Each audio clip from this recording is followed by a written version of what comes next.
அனைவருக்கும் வணக்கம். எல்லாரும் சாப்பிட்டீங்களா? இப்போ இங்கே எல்லாரும் தினமும் ஒவ்வொரு டீச்சரும் சிந்தனை சொல்கிறாங்க. எதுக்கு அந்த சிந்தனை நீங்கள் நினைக்கிறீங்க? நம்ம அதன்படி நம்ம அதிகமாக நடக்கவில்லை என்றாலும் அதில் கொஞ்சமாச்சு நம்ம நடக்கணும். இப்போ டீச்சர் உங்களுக்கு ஒரு சின்ன சிந்தனை சொல்கிறேன், சரிங்களா? அது எல்லாரும் கண்டிப்பாக நீங்கள் உங்கள் வாழ்க்கையில் இப்போ இல்லை எந்த நிலைமையில் நீங்கள் எத்தினாலும் அந்த சிந்தனையை நீங்கள் கடைபிடிக்கணும், சரியா? எண்ணம் போல் வாழ்க்கை. எண்ணம்னா என்னது? நம்மளுடைய எண்ணங்கள், சரிங்களா? அந்த எண்ணம் நல்லதாக இருந்தால் அது நல்லதாக இருக்கும்.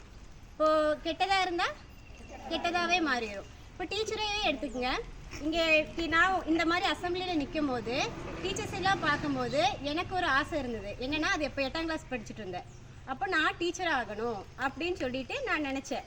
ஆனால் அதே மாதிரி இந்த இடத்துல நான் டீச்சராக ஆசிரியராக நான் இருக்கிறேன். அதே மாதிரி உங்களோட எண்ணங்கள் நீங்கள் என்னவா ஆகணுமோ அதுவாக நம்ம நினச்சிட்டே இருக்கும் போது என்ன ஆகுது, நம்ம அந்த அச்சீவ்மெண்ட்டை நம்ம டச் பண்ணிடுவோம். அப்போது எண்ணம் போல் வாழ்க்கை, சரிங்களா? நல்ல எண்ணத்தோடு இருங்க. இந்த நாள் எப்பொழுதும் இனிய நாளாக அமைய என்னுடைய வாழ்த்துக்கள். நன்றி.